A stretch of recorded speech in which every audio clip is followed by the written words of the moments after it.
எல்லாருக்கும் வணக்கம். நான் தான் உங்க விமல் வர்மன் பேசுறேன். ஓம் நம சிவாய நமக, ஓம் நமோ நாராயணர் நமக, ஜெய் ஸ்ரீராம், ஜெய் சத்ரியா. நேற்று திண்டிவனத்தில் மருத்துவர் ஐயா அவர்களுடைய தலைமையில் பொதுக்குழு கூட்டம் பாமகவில் நடத்தப்பட்டது. அதே போல பனையூரில் செயற்குழு கூட்டத்தை அண்ணன் அன்போனி ராமதாஸ் அவர்கள் நடத்தியிருந்தாங்க. இந்த இரண்டு கூட்டமும் நேற்று நடைபெற்றது. குறிப்பாக மருத்துவர் ஐயா அவர்களுடைய இந்த பொதுக்குழு கூட்டம் அனைத்து ஊடகங்களிலும் ஒளிபரப்பு செய்யப்பட்டிருந்து. இந்த விஷயம் அனைத்து வன்னியர்களுமே பார்த்திருப்பாங்க, பாட்டாளி மக்கள் கட்சியை சார்ந்தவர்களும் பார்த்திருப்பீங்க அப்படின்னு நான் நம்புறேன். அதிலிருந்து சில விஷயங்களை தான் நாம இந்த காணொலிக்குள்ள பேச போறோம். குறிப்பா ஐயா அவர்கள் நடத்தின பொதுக்குழு கூட்டத்தில் பெரிய மகளாக இருக்கும் காந்திமதி அக்கா அவர்கள் கலந்திருந்தாங்க. அவங்க மேடை கீழே உட்கார்ந்து இருந்தவங்களை வேண்டுமென்றே பார்த்தீங்கன்னா போய் பாமகவுடைய எம்எல்ஏவாக இருக்கிற அருள் ராமதாஸ் அவர்கள் வலுக்கட்டாயமாக கூப்பிடுறாங்க. கூப்பிடும் போது பார்த்தீங்கன்னா இல்லை, ஒன்றும் பிரச்சனை இல்லை, ஐயா சொல்றதை பார்த்தீங்கன்னா போய் முதல்ல செய்யுங்க அப்படின்னு அவங்க சொல்லியும் கூட தொடர்ச்சியாக பார்த்தீங்கன்னா வலுக்கட்டாயமாக அவர்களை கூட்டிட்டு மேடையில் உட்கார வைக்கிற ஒரு பழக்கம் ஏற்பட்டது. இந்த சம்பவம் பார்த்தீங்கன்னா உண்மையாகவே சரியானதா அப்படின்னு நான் ஒட்டுமொத்த பாமக மற்றும் வன்னியர் சமூகத்துக்கிட்டே விட்டுறேன். பலர் கேள்வி கேட்கலாம், அப்படி என்ன தப்பான விஷயமா அப்படின்னா, தப்பான விஷயம் கிடையாது. ஆனால் ஒருவர் பார்த்தீங்கன்னா சாதாரண முறையில் அந்த அரசியல் கூட்டத்தில் கலந்துருக்காங்க. அவங்கள பார்த்தீங்கன்னா வேண்டுமென்றே போய் வலுக்கட்டாயமாக கூட்டிகிட்டு மேடையில் அமர வைக்க வேண்டிய அவசியம் என்ன? அதை செய்யணுமா? அதை செஞ்சே தீரணுமா? அப்படி செய்வதுடைய நோக்கம் என்ன அப்படின்னா, அண்ணன் அன்போனி ராமதாஸ் அவர்களுடைய மனைவியாக திகழும் சௌமியா அன்புமணிக்கு எதிராக பார்த்தீங்கன்னா இவர்களை கட்டமைக்கிற ஒரு வேலைகளை பார்த்தீங்கன்னா மேடைக்கு பார்த்தீங்கன்னா கூட்டிட்டு போனா அவர்கள் செய்யறாங்களா? அக்கா காந்திமதி அவர்களுக்கு அந்த எண்ணம் கிடையாது. ஆனா அவரை கூட்டிட்டு போனாங்கல்ல, அவர்களுக்கு அந்த எண்ணம் இருக்கான்ற கேள்வியை பார்த்தீங்கன்னா இந்த நேரத்துல முன்வைக்க விரும்புறேன். நான் வெளிப்படையா தான் நான் அந்த விஷயத்த பேசணும் அப்படின்னு நினைக்கிறேன். அதையெல்லாம் தாண்டி பொதுக்குழு கூட்டத்தில் பார்த்தீங்கன்னா பாமக எம்எல்ஏ அருள் ராமதாஸ் அவர்கள் ரொம்ப எமோஷனா பேசினாரு. இந்த நேரத்துல சொன்னாவே போதிக்கும், நான் இந்த இடத்துல கழுத்து எடுத்துட்டு செத்துருவேன், நான் அவ்வளவு தூரம் பார்த்தீங்கன்னா ஐயாவை நேசிக்கிறேன் அப்படின்ற ஒரு விஷயத்த சொன்னாரு. அதே போல பார்த்தீங்கன்னா அருள் ராமதாஸ் அவர்கள் பேச ஆரம்பிக்கிறதுக்கு முன்னாடியே மருத்துவர் ஐயா அவர்கள் பார்த்தீங்கன்னா அவரை கூப்பிட்டு என்ன சொன்னார் அப்படின்னா, உங்களை கட்சியிலிருந்து நீக்கிறதுக்கு என்னை தவிர பார்த்தீங்கன்னா யாருக்குமே அதிகாரம் கிடையாது அப்படின்றத நீங்க வெளிப்படையா போய் பேசுங்க அப்படின்னு மருத்துவர் ஐயா அவர்கள் அருள் ராமதாஸ் அவர்களுக்கு சொல்லி கொடுக்கிறாரு. உண்மையாவே ஐயா பாட்டாளி மக்கள் கட்சியை சார்ந்த ஓட்டு போடுற வன்னியர்களை எல்லாம் எப்படி நினைச்சிட்டு இருக்கிறாருன்னு தெரியல. நீங்க இன்னைக்கு செஞ்சுட்டு இருக்கிற அரசியல் அப்படின்றது ஒட்டுமொத்தமாக வன்னியர் சமூகத்துக்கு சரியான அரசியலா அப்படின்னு பார்த்தா கண்டிப்பா என்னை பொறுத்த வரைக்கும் பார்த்தீங்கன்னா அது சரியான அரசியலை நோக்கி போகுமானே தெரியல. புரியுதுங்களா? இதெல்லாம் தாண்டி பலர் பல விதமான விஷயங்களை பேசுனாங்க. குறிப்பா கிருஷ்ணகிரி மாவட்டத்துடைய ஒரு பொறுப்பாளர் ஐயா அவர்கள்கிட்ட இருக்கிறவங்க ஒரு விஷயம் சொல்றாங்க. என்ன சொல்றாங்க அப்படின்னா, ஆனா அன்போனி ராமதாஸ் அவர்கள் கிருஷ்ணகிரிக்கு வந்தா அப்படின்னா கருப்பு சட்டை போட்டுக்கிட்டு பார்த்தீங்கன்னா எதிர்ப்பு தெரிவிப்பாராம்.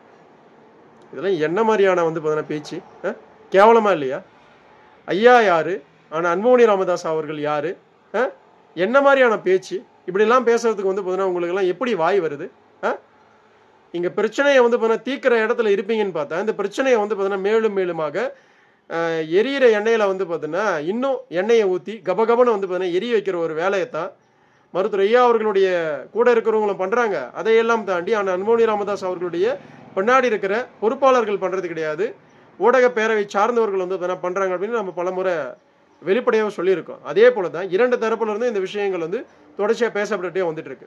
நீங்க யாருக்கு எதிராக பார்த்தீங்கன்னா கருப்பு கொடியை தூக்குவீங்க, யாருக்கு எதிராக பார்த்தீங்கன்னா கருப்பு சட்டை பார்த்தீங்கன்னா போடுவீங்க? சொல்லுங்க பார்க்கலாம். இதெல்லாம் பார்த்தீங்கன்னா வன்னியர் சமூகத்துக்கு நல்லதா, இல்ல வன்னியர் சமூகத்துடைய அடுத்த தலைமுறைக்கு நல்லதா, நம்முடைய அரசியலுக்கு நல்லதா, இல்ல பாமகவுக்கு நல்லதா? சொல்லுங்க பார்க்கலாம். என்ன நீங்க எல்லாம் என்ன பேசிட்டு இருக்கீங்க? நீங்க எல்லாம் பார்த்தீங்கன்னா எக்ஸ் எம்பி வேற.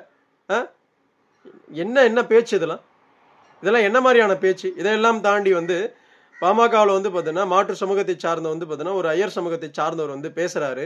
பாமக அப்புறம் ரொம்ப காலமா இருக்கிறது தெரியும். அவர் ஒரு விஷயம் சொல்றாரு, ஐயா அவர்கள் பார்த்தீங்கன்னா நம்ம பின்னாடி தான் நிக்கணும், ஐயா பின்னாடி தான். அதையெல்லாம் தாண்டி ஐயா அவர்கள் நாளைக்கு திமுகவோட பார்த்தீங்கன்னா போனா கூட நம்ம ஏத்துக்கணும். நீங்க ஏத்துக்குங்க, வன்னியர் சமூகம் ஏத்துக்கணும், எந்த அவசியமும் கிடையாது. புரியுதுங்களா? திமுகவோட பார்த்தீங்கன்னா ஐயா அவர்கள் முடிவு எடுத்தாரு அப்படின்னா எங்க கூட்டத்துக்கு சேர்ந்துருக்கீங்க தெரியுமா, நீங்க மட்டும்தான் ஓட்டு போடணும். நீங்க மட்டும்தான் ஓட்டு போடணும். திமுக வன்னியகுல சத்திரிய சமூகத்துக்கு மிக மிக பார்த்தீங்கன்னா பல விஷயங்களை பார்த்தீங்கன்னா கெட்ட விஷயங்களை பண்ணியிருக்காங்க. புரியுதுங்களா?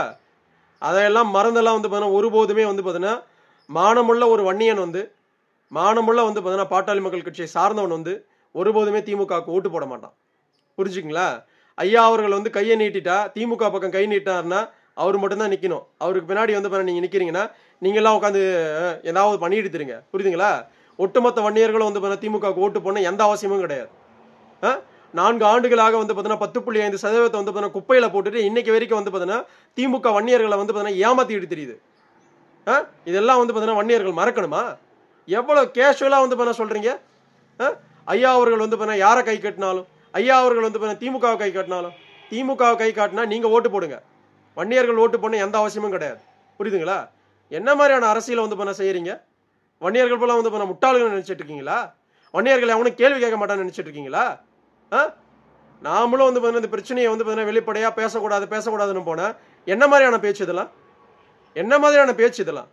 ஐயா அவர்கள் மேல வந்து எனக்கு எல்லாம் மிகப்பெரிய மரியாதை இருக்கு. அந்த மரியாதையெல்லாம் இது போன்ற கூட இருக்கிற பொறுப்பாளர்கள் வந்து பேசுற பேச்சால வந்து ஒட்டுமொத்த வன்னியர்களும் வந்து நாளைக்கு ஐயா அவர்களை வந்து எப்படியோ வந்து பேசுற ஒரு நிலைமைக்கு வந்து எடுத்துட்டு போயிடுவீங்க போல இருக்குது.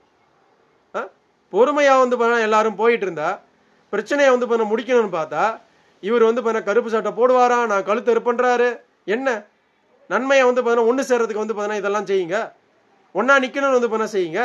அதை விட்டு வந்து இதை பண்றேன் அதை பண்றேன்னு வந்து இருக்கிற பிரச்சனையில வந்து எண்ணெயை ஊத்தி வந்து மிக பெருசா கொழுந்து விட்டு வந்து எரிய வைக்க வேண்டிய அவசியம் என்ன? எனக்கு புரியல எனக்கு. இது ஐயா அவர்களுடைய பின்னாடி இருக்கிறவங்களும் வந்து பொறுப்பாளர்களே பண்றீங்க. அப்புறம் வந்து பாத்தீங்கன்னா அண்ணா அன்புமணி ராமதாஸ் அவர்களுடைய பின்னாடி இருக்கிற ஊடக பேரவை சார்ந்தவர்கள் வந்து ஏதோ ஒரு கோவத்துல அவர்களும் வந்து செய்யறாங்க. பாமகவில் இருக்கிற ஓட்டு போற வன்னியர்கள் எல்லாம் என்ன மாதிரியான வந்து மனநிலை நாங்கெல்லாம் இருக்கிறது சொல்லுங்க பார்க்கலாம், சொல்லுங்க.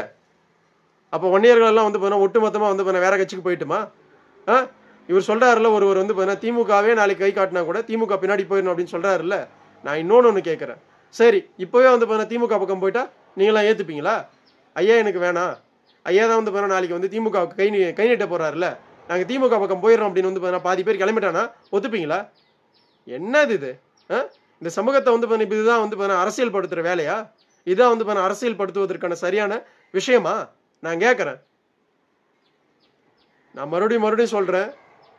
மேல தலைமையில இருக்கிற அண்ணன் அன்புமணி ராமதாஸ் அவர்களும் சரி, ஐயா அவர்களும் சரி, நீங்க 2 பேரும் பேசி இந்த பிரச்சனைக்கு ஒரு முற்றுப்புள்ளியை வச்சா நல்லது. இல்ல அப்படின்னா வெளிப்படையா சொல்றேன், இந்த சமூகம் அன்புமணி ராமதாஸ் அவர்களுடைய பின்னாடி தான் போகும். இதுதான் வெளிப்படையான உண்மை.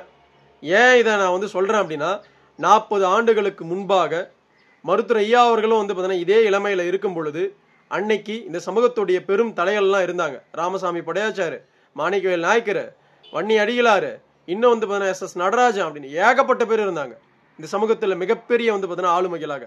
அந்த ஆளுமைகளை எல்லாத்தையுமே வந்து விட்டுட்டு இந்த சமூகம் ஒரு இளைஞர் கையில வந்து அந்த சமூகம் நிக்கணும் அப்படின்னு அன்னைக்கு மருத்துவர் ஐயா அவர்களுடைய பின்னாடி போய் இந்த சமூகம் நின்னுச்சு. புரியுதுங்களா? இன்னைக்கு மருத்துவர் ஐயா அவர்கள் வந்து என்னதான் வந்து இந்த சமூகத்துக்கு அவ்வளவு நல்லது செஞ்சாலும் வருங்காலத்தை வந்து யோசிச்சு ஒட்டுமொத்த வன்னியகுல சத்திரிய சமூகமும் அன்புமணி ராமதாஸ் அவர்களுடைய பின்னாடி தான் 90% வந்து பயணப்படும். இதுதான் பிராக்டிக்கல். புரியுதுங்களா? உங்களுடைய பிள்ளை மேல வந்து உங்களுக்கு 1000 வந்து விமர்சனங்கள் இருக்கலாம். அந்த விமர்சனங்களுக்கெல்லாம் வன்னியர்களும் சேர்ந்து வந்து விமர்சனம் பண்ணணும்னு நீங்க எதிர்பார்க்க கூடாது. அதே போல திமுக பின்னாடி வந்து வன்னியர்களை இழுத்துட்டு போயிடலாம் அப்படின்ற எண்ணம் வந்து மருத்துவர் ஐயா அவர்களுக்கோ மருத்துவர் ஐயா அவர்களுடைய உடன் இருப்பவர்களுக்கோ இருந்துச்சு அப்படின்னா இந்த சமூகம் உங்களை எதிர்க்கும். நான் வெளிப்படையா சொல்றேன். நேற்று பொதுக்குழு நடந்த சம்பவத்துல எனக்கு இதெல்லாம் முரண்களா இருந்துச்சு.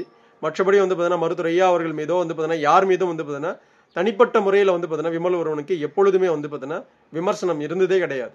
எப்பொழுதுமே இருக்கவும் இருக்காது. ஆனா வன்னியர் சமூகத்துக்கு வன்னியர் சமூகத்துடைய பின்னடைவுக்கு வந்து யாரெல்லாம் எதிரியா நிக்கிறாங்களோ நான் விமல்வர்மன் கண்டிப்பா அவர்களுக்கு எதிராக நிற்பேன். திமுக வன்னியர்களுடைய மிகப்பெரிய எதிரி. அந்த எதிரியை வந்து சரி அப்படின்னு யார் சொன்னாலும், அது ஐயா சொன்னாலும், நாளை அண்ணன் அன்புமணி ராமதாஸ் அவர்கள் சொன்னாலும் நான் அதற்கு எதிராகத்தான் நிற்பேன். ஒட்டுமொத்த வன்னியர் சமூகமும் எதிராகத்தான் நிற்கணும். இதுதான் சரியானதும் கூட. நன்றி, வணக்கம். வாழ்க வளர்க வன்னிய பெருங்குளம். வாழ்க வளர்க வன்னியகுல சத்திரிய சமூகத்தின் பண்பாடும் கலாச்சாரமும் வரலாறும் மற்றும் வன்னியகுல சத்திரிய சமூகத்துடைய சத்திரிய தர்மமும் மேலங்கொண்டு அடுத்த ஒரு நல்ல காணொலியில் உங்களை நான் சந்திக்கிறேன். சுத்தமான பள்ளி பையன்